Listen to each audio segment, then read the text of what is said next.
So obviously, I assume most Wall of Sound readers are pretty competent in the knowledge of what you do for a living. But briefly, for those who don't know, what has been your Mm. primary experience working as an Australian musician? Um, I guess in a nutshell, I have performed as originally as bassist and vocalist in my band Ocean Grove, which formed, gosh, way back in 2010, making me sound old. But yeah, so nearly half my life, my first and only band, and we formed in Melbourne, and we have sort of just been chipping away and slowly building our career ever since. And then I became frontman back in 2019, and so now I'm the frontman vocalist. That's my duty now, and we are lucky enough to go and tour the world. We've done plenty of touring this year around Europe, America, and Australia off the back of our recent album. And for those who don't know our sound, it's very much a new metal sort of hybrid of sounds that we sort of term odd world music, and it's kind of our own flavor and twist on a lot of our influences. And yeah, that would definitely be my main involvement when it comes to music. Yeah. Absolutely. And obviously, Ocean Grove is a band that has taken off, from here to the States. It's a sound that, reverberates through a lot of different cultures. But at its core, it is an Australian, piece of music. Was there a Mm. time or a turning point for you that made you realize some of the difficulties of the Australian music scene, whether that be mentally or economically? Was there a big moment where you realized this would be intertwined with your career? Yeah, there's a couple of points to that. I mean, being an Australian artist is it's a blessing and a curse. I think we're riding a very exciting wave right now in heavy music, especially where wherever we go in the world, people are constantly asking the question of, what's in the water down there? It seems like everything that comes from Australia is just like super potent and great, and it's just like the best stuff is just all Australian. And it's a really lovely thing to hear because you can't help but agree and look around and be like, wow, yeah, these are all my friends, and this is the community that I've grown up in. And I'm so proud to look around and agree with that sentiment that, yeah, all these Aussie bands and artists are crushing it. And there's so many great exports of the last 5, 10 years of this next sort of waving generation that are really putting Australia and Australian heavy music on the map. And I think because we are sort of isolated by being down here on our sort of island away from the rest of the world, it does force us to, I think, dig a little deeper. Things are just that little bit harder for us to kind of reach that sort of global market, and whether that's just our sound being able to make it on, American radio, or to physically be able to get over there on tour. These things are expensive. Um, that is sort of, I guess, in terms of the blessing and the curse, like that's sort of the difficult part, is that it's a lot harder and a lot more expensive for us to be able to do that. But I think the isolation also is what gives us that opportunity to sort of thrive, because we don't really have another option. It's Yeah. like, I guess, a bit more cutthroat in that sense, where we really got to dig deep. But it's nice that it's really great that, like, I think the community and just the, yeah, like the encouragement that comes from one another, and that sort of sentimentality and energy that is surrounding supporting one another, I think is really growing day to day. And we're really sort of, you can feel that, like, the sort of tall poppy syndrome Mhm. that has been so synonymous with Australian culture, I think is hopefully sort of slowly dying off. It's really nice to be on a tour like we were just in Europe with Thornhill, with three Australian bands, and everyone's championing one another, everyone's celebrating each other's successes, everyone's getting up and having a really great show and their own sort of version of a headline set some nights. And it's like, it hasn't necessarily always been that way. And so it's kind of nice to be, yeah, to be experiencing that firsthand, and witnessing that sort of evolution of a mentality of like, okay, things are really, really difficult, and they're only getting harder since COVID, with the expenses of flights and whatever else just to put on a tour. So, um, as difficult as it is, it's really, I think, it's pushing us to be better musicians, be better people, and encourage one another on that journey. Absolutely. And I do like at the core, it's this sense of mateship and, relating to one another.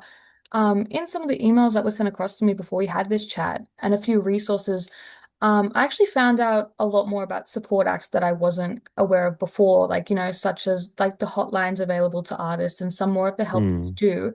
When mm. did it become privy to you that there actually was someone beyond artists helping each other to help you out as well? I was reached out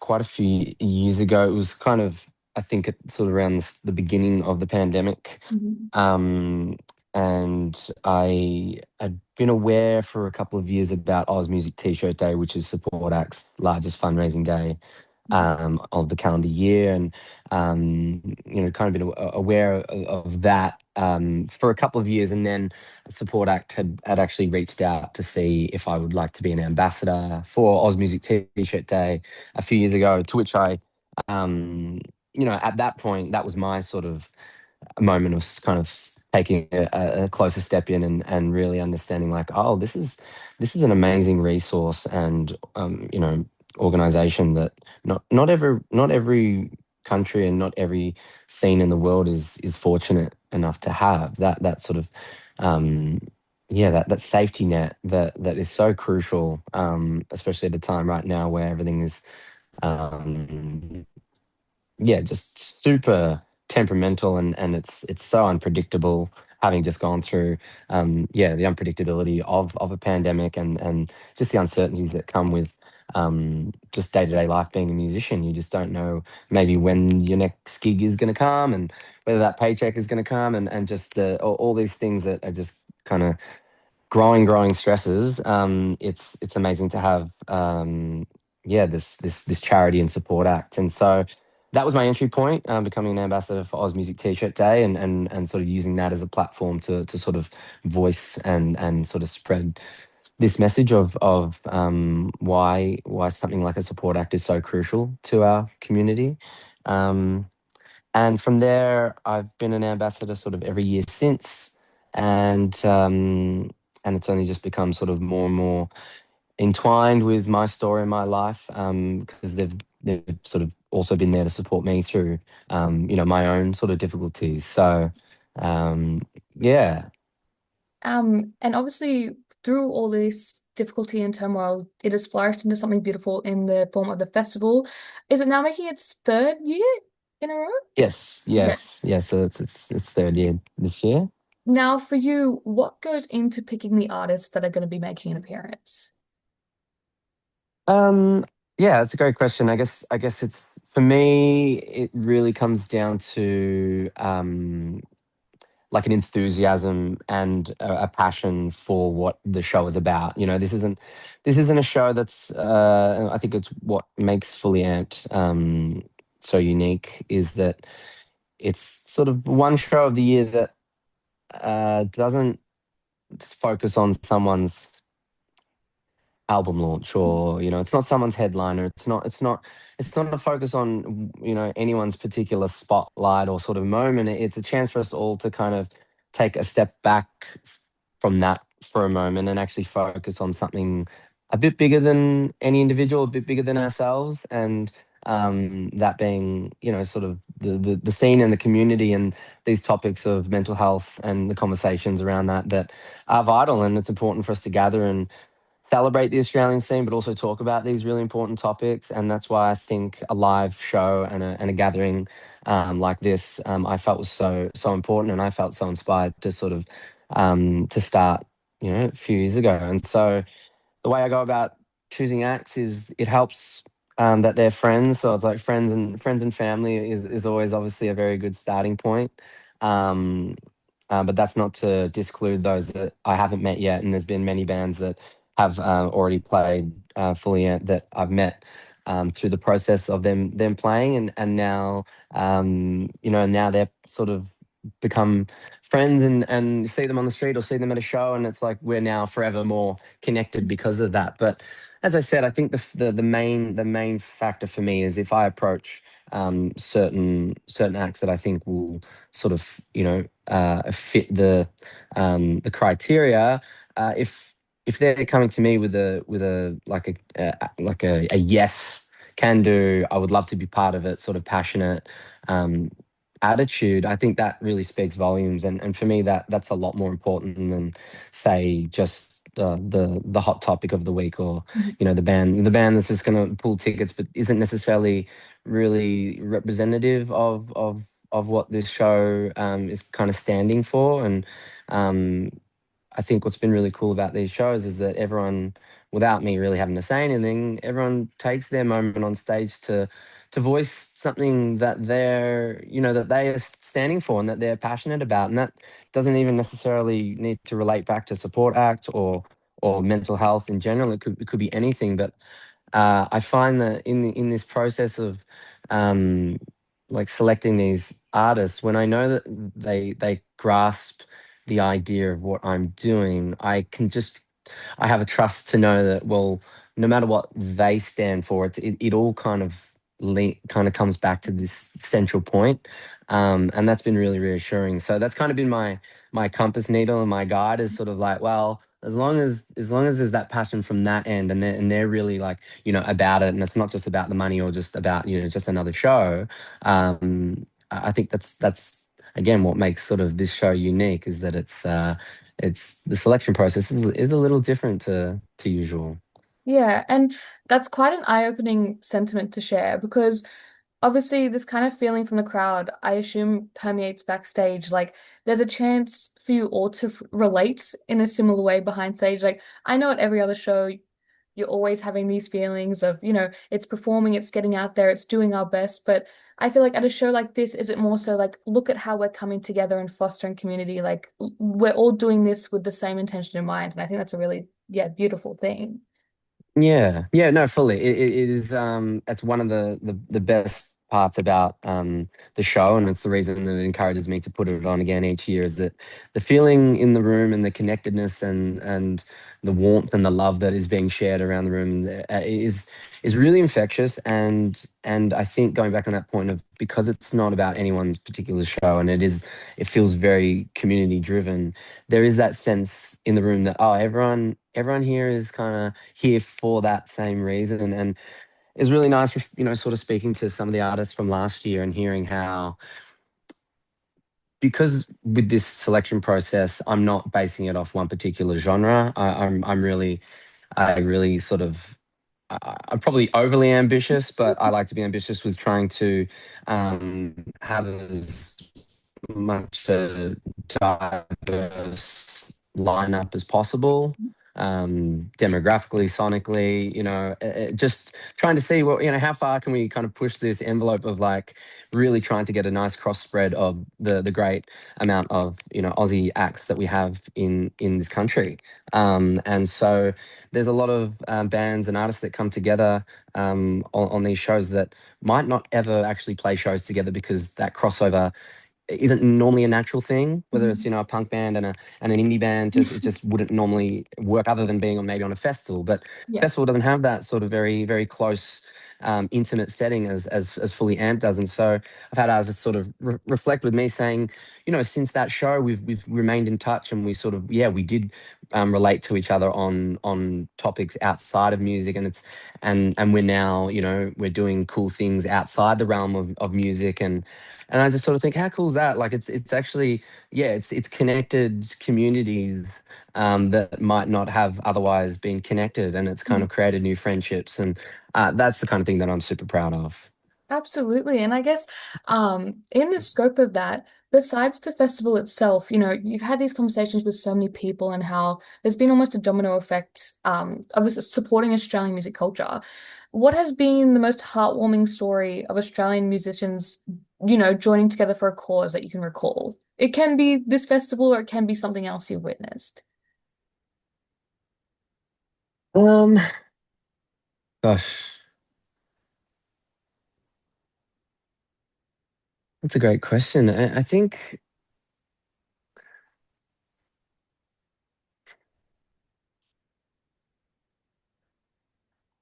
think, we took part in the bushfire fundraiser at the Corner Mhm. Hotel back in 2020. That was, yeah, right before Yeah. the pandemic.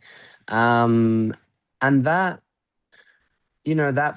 felt like a really um a pretty heartwarming sort of moment where it was like in the matter of days, we were able to kind of pull together a show that, you know, really just make action happen really quickly. And it just showed the power of music, but also I think the integrity of heavy music as well. I think we just have uh, a very precious community here in Australia where it's,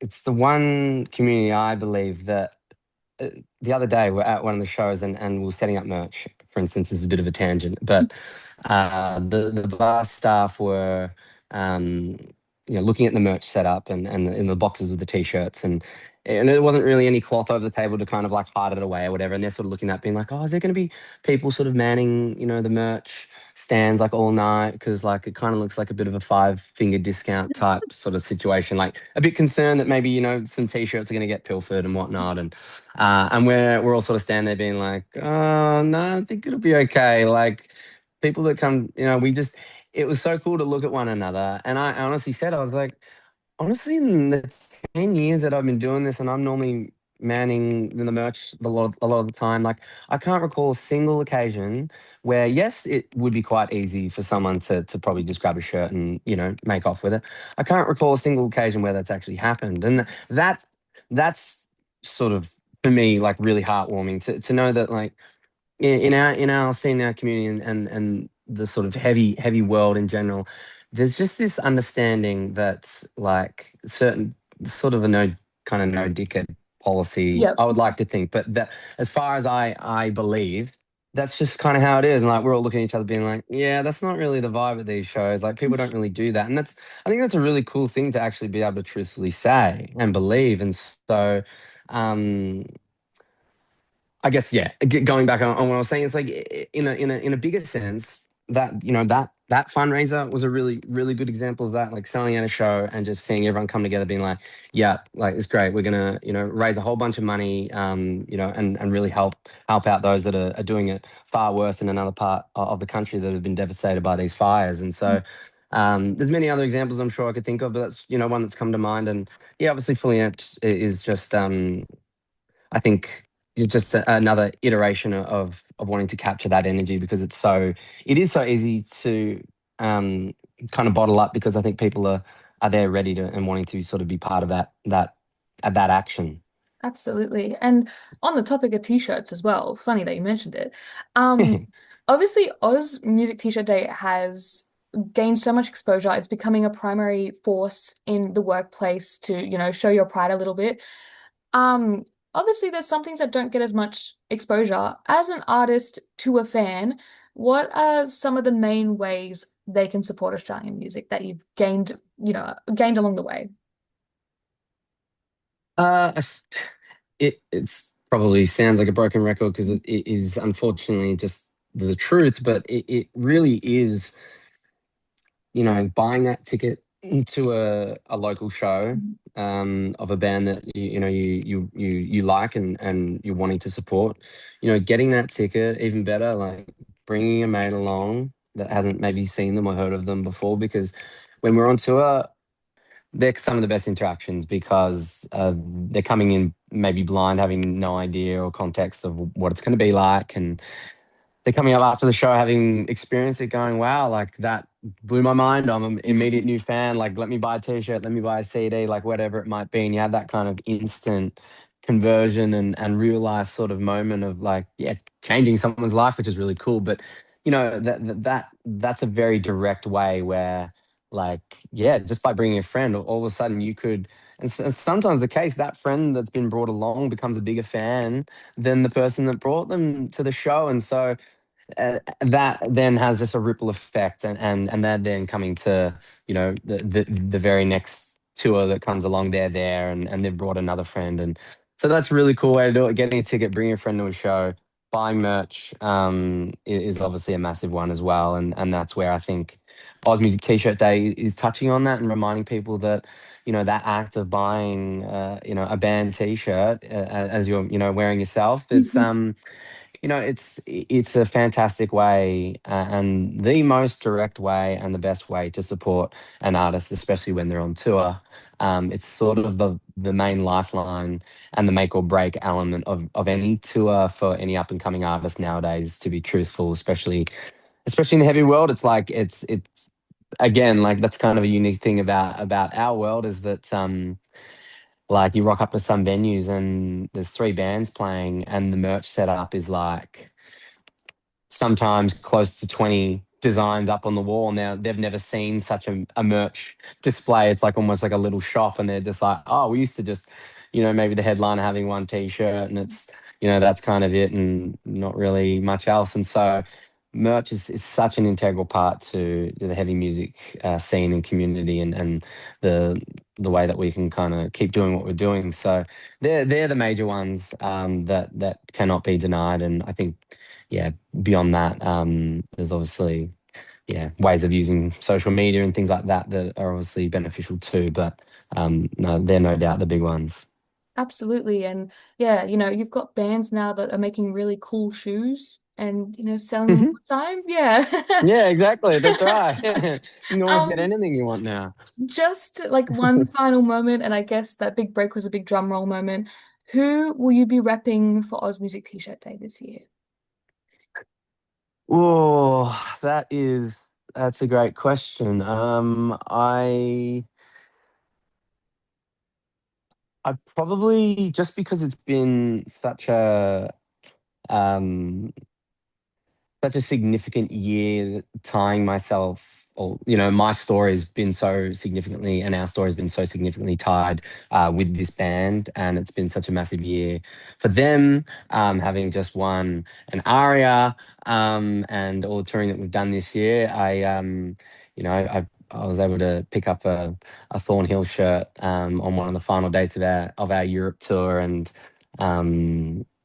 yeah, something tells me maybe that might be the go on the day. Yeah, they have been, we've known them for a long time. They've been very, very good friends of ours, and it's been such an honor to tour the globe and really support and celebrate such an amazing album. And yeah, they're just going from strength to strength. And I would love to have a more local artist t-shirt, but I think I might have to pick that one up at Fully Amp from one of the bands that's playing my show. I think that'll be my next chance to grab a newie. So it'll be Thornhill on Thursday, but then come Saturday, there might be a new one in the bag.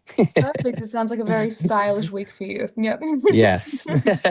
Thank you so much for your time today. It was lovely to chat to you about something quite meaningful and profound, and it was great to Mm. get some insights from you. Oh, thank you so much for having me, George. It was great to chat. Thank you. Have a lovely rest of your day.